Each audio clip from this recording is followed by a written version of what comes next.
Hello students, प्रश्नावली 1.2 में आगे बढ़ते हुए आज हम इसका पहला प्रश्न करेंगे जो परीक्षा की दृष्टि से भी बहुत ज़्यादा इम्पोर्टेंट है। तो सवाल दिया गया है, सिद्ध कीजिए कि करनी 5 एक अपरिमेय संख्या है। तो वैसे तो सभी जानते हैं कि करनी 5 एक अपरिमेय संख्या ही है, लेकिन हमें ये सिद्ध करके बताना है। तो चलिए हम इसमें विरोधोक्ति विधि का इस्तेमाल करेंगे। अब आप सोच रहे होंगे कि ये विरोधोक्ति विधि क्या कहलाती है। विरोधोक्ति विधि हम दिए हुए का विपरीत मानते हैं, मतलब जो हमें सवाल में दिया रहता है हम उसका विरोध करते हैं, उसे हम विरोधोक्ति विधि कहते हैं। तो हेडिंग डालते हैं विरोधोक्ति विधि से, और अच्छे से नोट करते जाना। एक नोटबुक कॉपी बना लेना है जैसा कि मैंने आपको बताया, तो आपके नोट्स भी बनते जाएंगे और आपको समझ में भी आता जाएगा। तो विरोधोक्ति विधि में जो हमें दिया गया है, जैसे हमें दिया गया है कि करनी 5 एक अपरिमेय संख्या है, तो हम इसका उल्टा मान लेते हैं और हम लिखेंगे माना करनी 5 एक परिमेय संख्या है। तो अपरिमेय संख्या हमें दिया गया था, तो विरोधोक्ति विधि में हम इसका उल्टा मान लेंगे। ये होता है पहला स्टेप। बताओ यहां तक बन जाएगा ना? कोई दिक्कत तो नहीं होगी कि माना करनी 5 एक परिमेय संख्या है। अब करनी 5 एक परिमेय संख्या है तो सिंपल सी बात है, परिमेय संख्या क्या कहलाती हैं? ऐसी संख्याएं जो p/q के रूप में लिखी जाती हैं। तो करनी 5 को हम p/q के रूप में लिख सकते हैं। तो करनी 5 p/q के बराबर हो जाएगा। बहुत आसानी से समझिए कि जब हम करनी 5 को परिमेय संख्या मान रहे हैं तो करनी 5 को हम परिमेय संख्या के बराबर लिख सकते हैं। और यहां पे जो p और q है इसका परिचय दे देते हैं। तो आप एग्जाम में एक ब्रैकेट बनाओगे और यहां पे आप लिखोगे कि p और q सह अभाज्य पूर्णांक हैं, इस तरीके से। और नीचे लिखोगे और q बराबर नहीं है 0, तो ये आप लिखोगे। अब ये जो ब्रैकेट में लिखा है इसको थोड़ा सा आपको समझना है। तो जो p और q हैं जो परिमेय संख्या में लिखे रहते हैं वो सह अभाज्य पूर्णांक होते हैं, तभी वो हम कह सकते हैं कि वो संख्या परिमेय संख्या है। जैसे अगर यहां पे लिखा है, जैसे यहां पे लिखा है कि 3/7, ठीक है, या फिर लिखा है मान लीजिए 5/3, तो ये दोनों क्या है? ये दोनों परिमेय संख्या है, क्योंकि ये बटे के रूप में लिखी हैं। ये p/q के रूप में है, अंश बटे हर के रूप में है, तो ये क्या है? परिमेय संख्याएं हैं। जहां ऊपर वाली जो संख्या होती है जो बटे के ऊपर लिखी रहती है इसे अंश कहते हैं, या हम इसे p मान लेते हैं। ऊपर वाली संख्या p है और जो नीचे वाली संख्या है इसे हम q मानते हैं। इतना समझ आ गया? तो यहां पे भी जो ऊपर वाली संख्या है इसे हम p मान लेंगे और जो नीचे वाली संख्या है इसे हम q मान लेंगे। कोई दिक्कत? कोई दिक्कत नहीं। अब यहां पे जो p का मान है और जो q का मान है दोनों सह अभाज्य पूर्णांक हैं। सह अभाज्य पूर्णांक का मतलब होता है कि दोनों का जो HCF है वो 1 आता है। मतलब अगर मैं आपसे कहूं कि 3 के गुणनखंड निकालिए, तो आप 3 के गुणनखंड जो है वो क्या निकालोगे? 3 ही निकालोगे।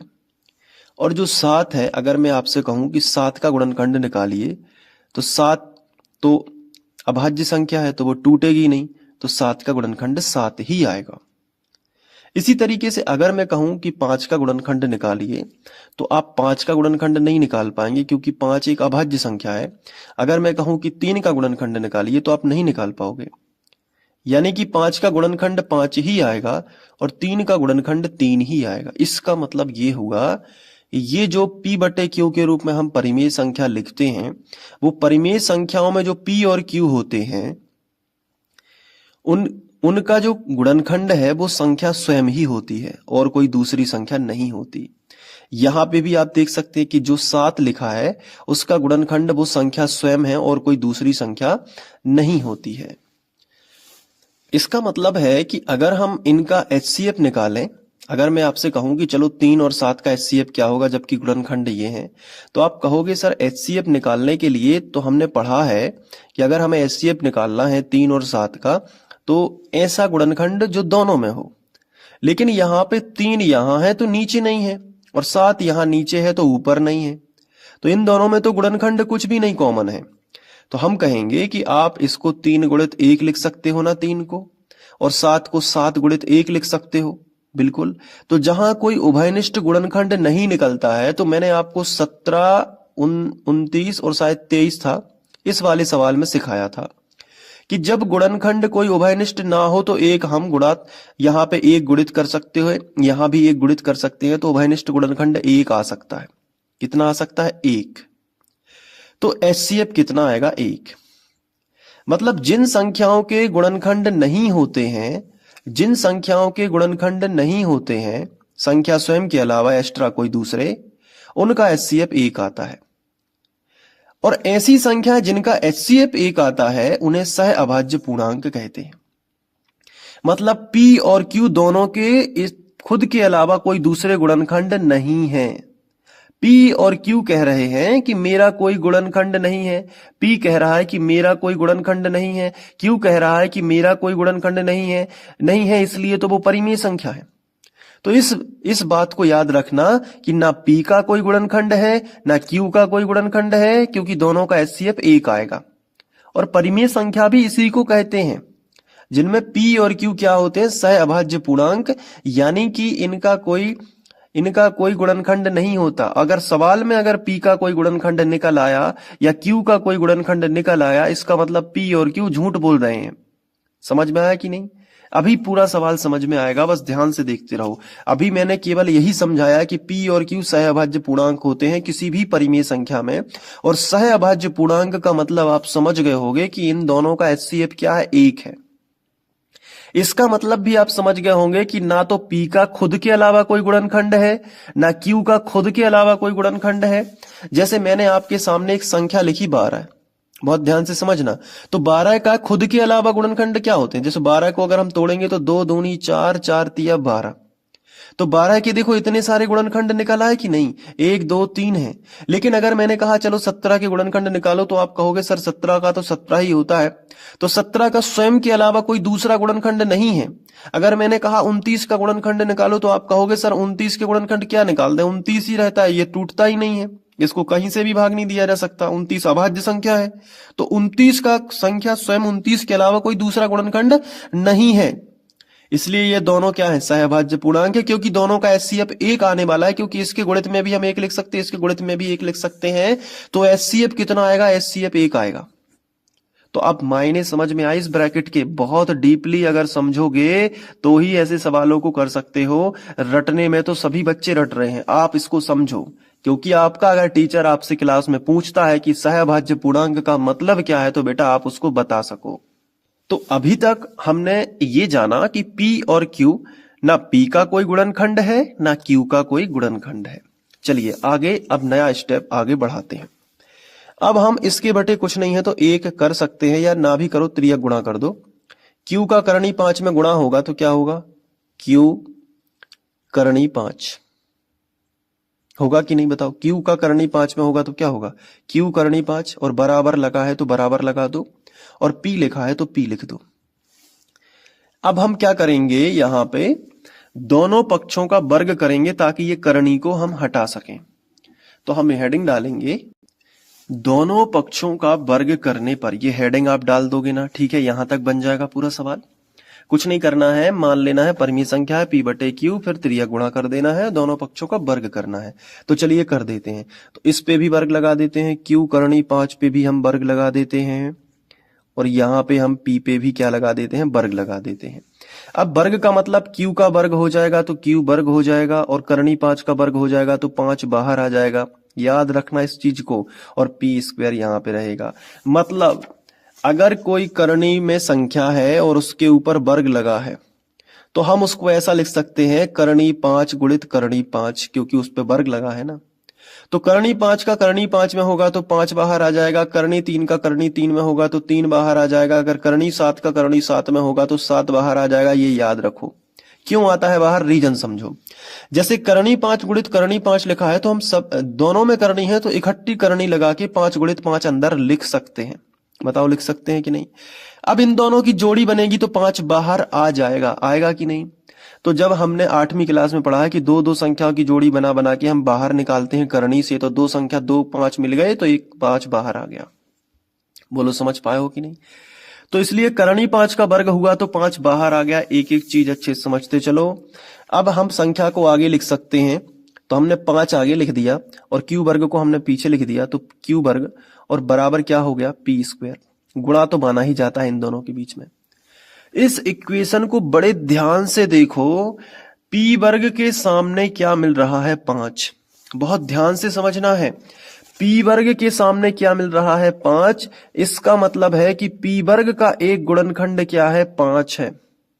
कैसे कह सकते हैं, जैसे मैंने आपसे कहा कि 12 के गुणनखंड निकालो, तो 12 के गुणनखंड के सामने अगर 2 गुणित 2 गुणित 3 लिखा है, तो 12 के सामने अगर 2 लिखा है तो हम कहते हैं कि 12 का एक गुणनखंड क्या होगा, 2 होगा। इसी तरीके से पी वर्ग के सामने क्या लिखा है, 5, तो पी वर्ग का एक गुणनखंड क्या है भाई साहब, 5 है। तो यहां पे हम लिखेंगे कि पी वर्ग का एक गुणनखंड क्या है, 5 है। और जब पी वर्ग का एक गुणनखंड 5 है तो गणित कहती है कि अगर किसी संख्या का वर्ग, अगर किसी संख्या का गुणनखंड, किसी संख्या के वर्ग का गुणनखंड अगर कोई चीज है तो वो संख्या का भी गुणनखंड होगी। मतलब यदि पी वर्ग का एक गुणनखंड 5 है तो वह पी का भी एक गुणनखंड होगी। तो हमने यहां पे लिखा तो पी का भी एक गुणनखंड क्या होगा, 5 होगा। तो यहां पे पी पकड़ा गया। बहुत ध्यान से समझो स्टोरी को। यहां पे पी पकड़ा गया क्योंकि पी अभी क्या बोल रहा था कि मैं तो सहभाज्य पूर्णांक हूं, मतलब मेरे अलावा कोई दूसरा गुणनखंड नहीं है। लेकिन यहां पे पी का एक गुणनखंड 5 निकल के सामने आ गया। इसका मतलब है कि पी परिमेय संख्या वाला नहीं है। अब अगर हमने ये सिद्ध कर दिया कि क्यू का भी एक गुणनखंड कुछ ना कुछ होगा, तो ना पी सच्चा है ना क्यू सच्चा है, क्योंकि पी और क्यू अगर परिमेय संख्या तभी हैं जब ये सहभाज्य पूर्णांक है, मतलब इनका एचसीएफ 1 हो, इनका कोई गुणनखंड ना हो। लेकिन अगर पी का कोई गुणनखंड सवाल में पाया जा रहा है और क्यू का कोई गुणनखंड सवाल में पाया जा रहा है, इसका मतलब पी बटे क्यू दोनों ही परिमेय संख्या नहीं है, क्योंकि पी और क्यू दोनों के गुणनखंड है। तो यहां पे हमें पकड़ में आ गया पी। तो हमने लिखा कि पी वर्ग का एक गुणनखंड 5 है तो पी का भी एक गुणनखंड क्या होगा, 5 होगा। तो हमने यहां पे एक चीज लिखी कि जब किसी संख्या का कोई गुणनखंड अगर है, जैसे 5 है, तो इस चीज को समझो। जैसे 12 के गुणनखंड क्या बताता हूं मैं, 2 गुणित 2 गुणित 3। तो अगर 12 का एक गुणनखंड 2 है तो क्या उसके अलावा भी और भी गुणनखंड हो सकते हैं, तो बाकी की जितनी भी संख्याएं हैं उनको हम m मान लेते हैं। तो हम अगर p का एक गुणनखंड 5 है तो हम p के बराबर ऐसा लिख सकते हैं 5m, कि एक गुणनखंड तो 5 होगा, इसके अलावा जो बाकी की संख्याएं हैं उनको हमने m मान लिया। जैसे 12 का एक गुणनखंड 2 होगा, लेकिन जो बाकी की संख्याएं उनको हमने क्या मान लिया, m मान लिया। तो ऐसा कब होता है, जब किसी संख्या का कोई गुणनखंड है। जैसे यहां पे है p का एक गुणनखंड क्या है, 5 है। तो हमने लिखा कि p का एक गुणनखंड 5 है, तो 5 तो p के बराबर 5 तो लिख सकते हैं, लेकिन इसके गुणा में और जो रेस्ट संख्या, जो बची हुई संख्याएं होंगी उनको हम m मान लेते हैं, क्योंकि हमें वो पता नहीं है। तो हमने क्या माना, m। अब जो ऊपर p वर्ग है, यहां पे हम इसको समीकरण 1 बना देंगे और जो p का मान है 5m हम यहां पे रख देंगे, तो q की पोल भी खुल जाएगी कि q का भी कोई ऐसा गुणनखंड होगा। यहां पे केवल अभी तक हमें यह पता चला है कि P का कोई गुणनखंड है, मतलब P यहां पे झूठ बोल रहा था कि मेरा कोई गुणनखंड नहीं है। अगर Q की भी पोल खुलती है कि उसका कोई गुणनखंड नहीं है, इसका मतलब सवाल आप पे बनने लगेगा। देखो कैसे, आपको यहां पे लिखना है कि P का मान समीकरण 1 में रखने पर, तो जब P का मान आप यहां रखोगे तो क्या आएगा, 5q वर्ग बराबर जो P है इसकी जगह पे आप 5m रख दोगे और वर्ग लगा है तो आप वर्ग लगा दोगे। ठीक है। अब इसके बाद आपको क्या करना है, 5q वर्ग ज्यों का त्यों और यहाँ 5 का वर्ग क्या होगा, 25 होगा, और m वर्ग ज्यों का त्यों, तो 25 पचम 25 m वर्ग। अब यहां से आपको क्या करना है, 5 से बराबर लगा है ना, तो इस तरफ से ये वाली संख्या कट जाएगी, तो 5 एकम 5 और पचम 25, तो q वर्ग बराबर आपको मिलेगा 5m वर्ग। देखो यहाँ पे q वर्ग के सामने क्या लिखा है, 5, इसका मतलब q वर्ग का एक गुणनखंड क्या होगा, 5 होगा। तो यहाँ पे q ने भी अपना बता दिया कि मेरा भी ये गुणनखंड है, जबकि यहाँ पे दोनों क्या कह रहे थे कि मेरा कोई गुणनखंड नहीं है, तभी तो वो सहअभाज्य पूर्णांक थे। तो यहाँ पे एक विरोधाभास अपने आप में उत्पन्न हो रहा है। क्या हो रहा है, यहाँ पे हम लिखेंगे कि q वर्ग का एक गुणनखंड 5 है, तो q का भी एक गुणनखंड क्या होगा, 5 होगा। क्योंकि जब किसी संख्या का वो गुणनखंड है, किसी संख्या के वर्ग का अगर वो गुणनखंड है, तो वो संख्या का भी होगा, ये गणित कहती है। मतलब यहाँ पे p का भी एक गुणनखंड निकल के आया है, इसे हम अगर फर्स्ट कथन मान लें, और ये इस वाले कथन से पता चल रहा है कि q का भी एक गुणनखंड है 5, इसे हम सेकंड कथन मान लें, तो इस हिसाब से तो p और q दोनों के गुणनखंड है, मतलब p का भी गुणनखंड है और q का भी गुणनखंड है यहाँ पे। तो हम कह सकते हैं कि कथन 1 व 2 से स्पष्ट है कि p और q सहअभाज्य पूर्णांक नहीं है, p और q सहअभाज्य पूर्णांक नहीं है, अतः p बटे q परिमेय संख्या नहीं है। तो अतः p बटे q परिमेय संख्या नहीं है, और जब ये परिमेय संख्या नहीं है, इसका मतलब ये हुआ कि ये भी परिमेय संख्या नहीं होगी। तो इससे क्या सिद्ध हुआ कि ये जब परिमेय संख्या नहीं है तो ये क्या है, अपरिमेय संख्या ही है। तो जैसा कि सवाल में दिया गया था कि ये एक अपरिमेय संख्या है, तो ये सिद्ध हो गया ना कि हाँ ये अपरिमेय ही है, क्योंकि इसके बराबर में ये ही नहीं है जब परिमेय, तो ये अपरिमेय है, तो ये भी क्या होगी, बराबर में है ना, तो ये भी अपरिमेय होगा। तो यहाँ पे हम लिखेंगे अतः करणी 5 भी परिमेय संख्या नहीं है, परिमेय संख्या नहीं है, बल्कि अपरिमेय संख्या है, बल्कि अपरिमेय संख्या है। और यहां पे लिख सकते हो सिद्ध। तो हमारी जो कल्पना थी वो गलत निकली है। यहाँ पे जो हमने माना था ना कि ये परिमेय संख्या है, ये कल्पना गलत निकली है, क्योंकि p और q दोनों के गुणनखंड निकल आए, तो इससे ये सहअभाज्य पूर्णांक नहीं रहे, और जब ये सहअभाज्य पूर्णांक नहीं रहे तो ये परिमेय नहीं रहे, और जब ये परिमेय नहीं रहे तो इसके बराबर में जो संख्या लिखी वो परिमेय नहीं रही, इसका मतलब वो अपरिमेय हो गई है, और यही तो सिद्ध करना था। सवाल का लॉजिक बहुत सरल है, बस थोड़ा सा विस्तृत है। अगर आप उदाहरण 5 को समझ लोगे तो ये सवाल आराम से समझ में आ जाएगा। और थोड़ा सा बड़ा बन गया है सवाल, मुझे पता है, लगभग 22-23 मिनट का होने वाला है, लेकिन इस सवाल में जो नॉलेज मैंने आपको दिया है वो सवाल केवल इस अकेला सवाल नहीं है। ये ऐसे एक आपको ढेर सारे सवाल आ सकते हैं। करनी 7 पे दे दिया, मान लो करनी 11 पे दे दिया, तो आप सभी सवाल आराम से कर सकते हो। ये एक सवाल का ढांचा है, पैटर्न है। क्लियर हुआ कि नहीं? अब आप इसको नोट कर लो, यहाँ पे वीडियो को पॉज करके, या फिर यहां से, और फिर इसके बाद यहां पे, और फिर इसके बाद ये। उम्मीद है कि ये समझ में आ गया होगा। इसके बाद हम लोग नेक्स्ट क्वेश्चन करेंगे। Thank you.